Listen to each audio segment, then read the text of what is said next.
El día de hoy estudiaremos la lección número 30, formas de aplicación del delito. Según la forma de manifestación de la resolución delictiva, según el grado de ejecución y según la forma de participación. Después de estudiar los elementos esenciales y accidentales del delito, nos resta para concluir el estudio de este, referirnos a las llamadas formas de aparición del delito, cuya determinación es de gran importancia en la aplicación de las penas. La comisión de un delito requiere generalmente de un proceso en el que se combinan diversos momentos. A este proceso acostumbra dársele el nombre de inter criminis. El primer paso del inter criminis está en presentarlo por la concepción o la elaboración del plan para delinquir. Este paso no es por regla general punible, en la aplicación del principio ampliamente aceptado de que el pensamiento no delinque. Concebida la idea de ejecutar un delito, sigue en camino de su parte en la práctica, la manifestación verbal de tal idea a otra u otra persona. Por la forma de efectuarse esta manifestación puede darse o bien una proposición o bien una conspiración. La proposición se verifica según el artículo 17 de nuestro Código Penal, cuando una persona dispuesta a cometer un delito propone su ejecución a otra u otras personas. En cambio, la conspiración existe según el mismo artículo cuando dos o más personas se concentran para la ejecución del delito.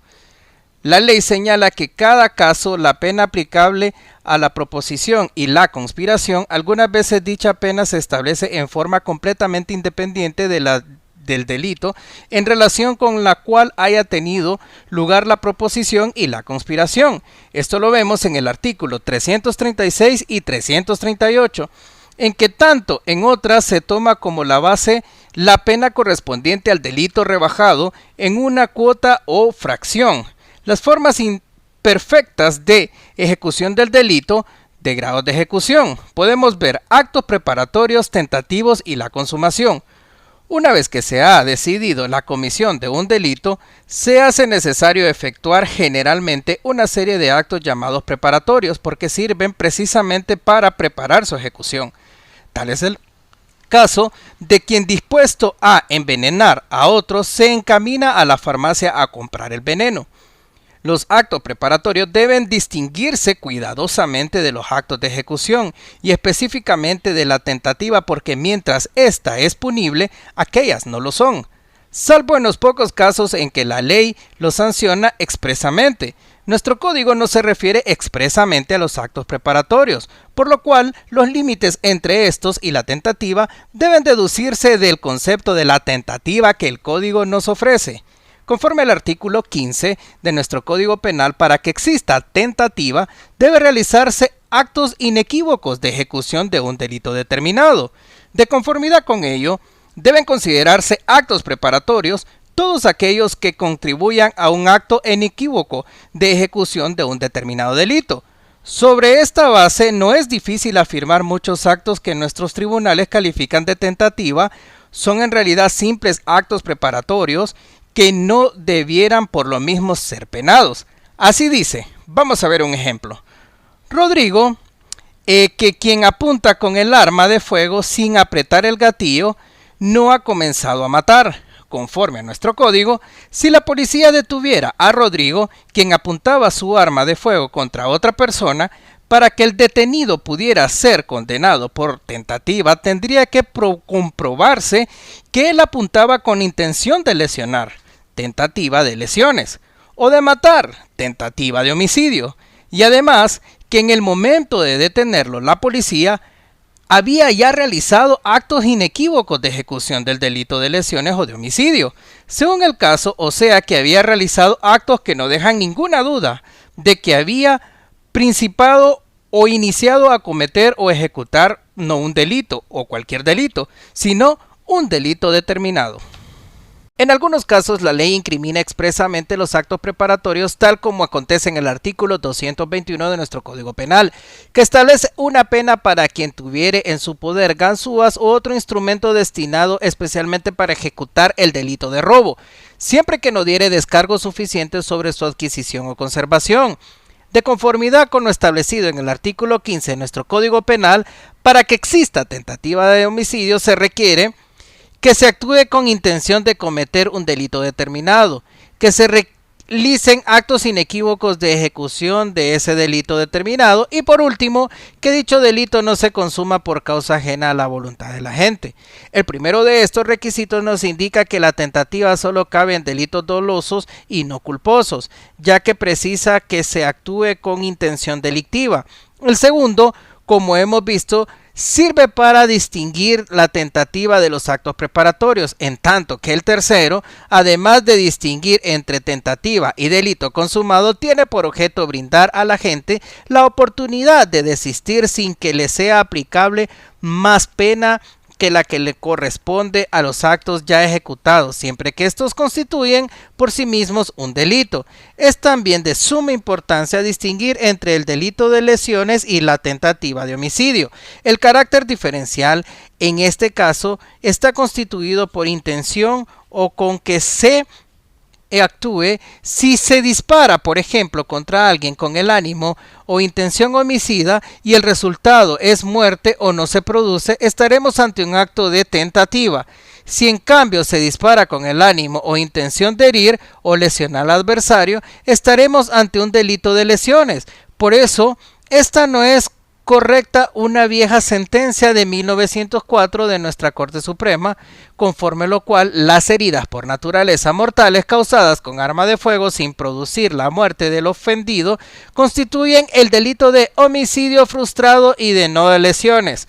Para que exista la tentativa, es requisito indispensable que el delito no se haya consumado. La consumación se produce cuando se realiza íntegramente la conducta tipificada por la ley penal.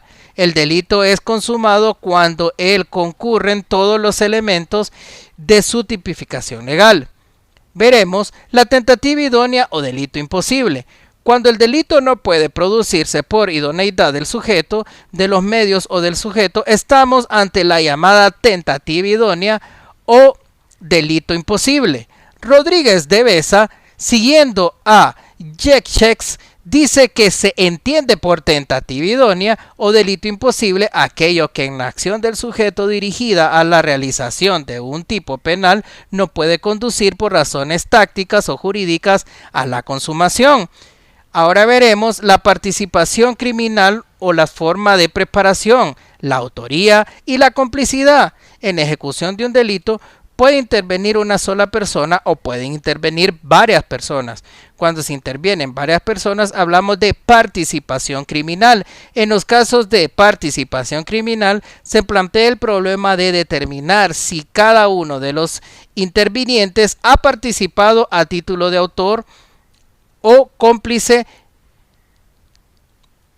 Los actos toman parte directa de la ejecución del hecho en la autoría propia o autoría ejecutiente. Incluye también la coautoría siempre que se cumple el requisito de forma parte directa de en ejecución del hecho. Número 2. Que la fuerza, que es la autoría inmediata, o inducen, que es la inducción directamente a otro a ejecutarla. Y número 3. La que cooperan a la ejecución del hecho por un acto sin el cual no se hubiese efectuado la complicidad necesaria. Distingamos ahora bien las diferentes formas de autoría. Autoría propia o ejecutiva. Esta agrupa a todos aquellos que toman parte directa en ejecución del delito. Autoría mediata. Se habla de la autoría mediata en aquellos casos en que la persona por diversos motivos se vale de otra como mero instrumento de ejecución del delito. La inducción consiste en persuadir a una o varias personas a que cometan determinado delito. La inducción, como dice Olesa Muñido, se hace en dos voluntades. Número 1, la de el inductor o el inducido, que debe de querer el mismo acto del incriminado, pero en forma distinta, primero como acto ajeno y el segundo como acto propio. La complicidad necesaria. La complicidad no es autoría en sentido estricto. Complicidad es cooperación o auxilio y se presta a los autores en la comisión de un delito, pero cuando esa cooperación o auxilio es tan necesaria que sí que ella el delito no podía haberse producido. La complicidad simple o necesaria. Conforme al artículo 33 de nuestro Código Penal, son cómplices los que, no hallándose comprendidos en el artículo anterior cooperan en ejecución del hecho. Y de acuerdo con este artículo, para que uno participe se clasifica como cómplice y debe de reunir los siguientes requisitos: no ser autor o haber cooperado. La llamada participación negativa, que consiste en tener conocimiento de que se va a ejecutar o que se esté ejecutando un delito y no hacer nada para evitar su omisión, no puede considerarse como complicidad conforme a nuestro Código Penal. Presupuestos o los principios de que se debe observar en torno a la participación criminal. La participación criminal gira en torno a dos importantes principios. Número 1, el principio de unidad de título de imputación y el principio de accesoriedad. Conforme al principio de unidad del título de imputación, todos los participantes deben ser condenados por el mismo delito. Conforme al principio de accesoriedad, la conducta del partícipe será siempre accesoria de la conducta del autor principal. Además, en los casos de la coautoría en la que no haya un solo autor principal, el principio de accesoriedad no será aplicable porque aquí la conducta de un coautor no es necesario de la del otro, sino que con todos podría considerarse principales. Además, otro principio que debe de aplicarse, pero solo en el caso de los coautores, es el principio de imputación recíproca, conforme al cual la aplicación de uno de los coautores en relación con la forma e aparición del delito es aplicable también a todos los demás coautores siempre que estén comprendidos en el acuerdo previo que por regla general debe de existir en los casos de coautoría o coejecución.